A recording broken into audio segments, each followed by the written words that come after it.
He is 95 years old.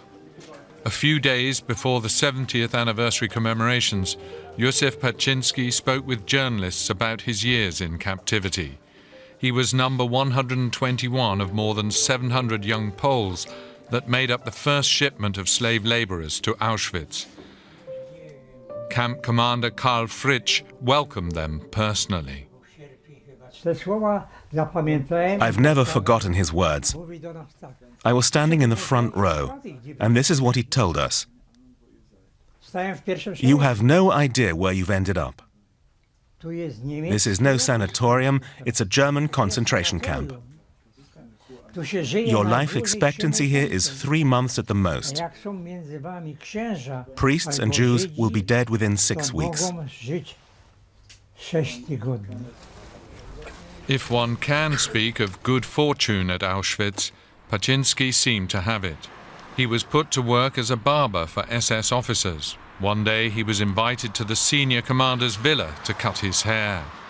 I was afraid, trembling, I couldn't see straight.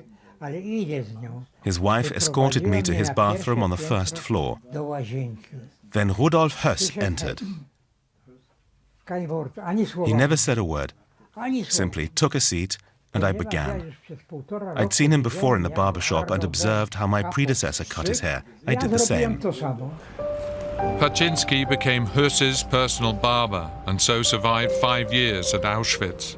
He was among the first prisoners there and saw the last train arrive in January 1945. 1 week before the camp was liberated, he and hundreds of others were shipped to another camp. Paczynski shunned Auschwitz for decades after the war. His return this time was still difficult. It stayed with me all these years. I still feel it. When I go there, I can see everything so vividly. My friends, mothers with children in their arms, all going to their deaths. How could it happen? 70 years later, Józef Paczynski is still seeking the answer to that question. He isn't attending the 70th anniversary commemorations. He fears the memories would be unbearable.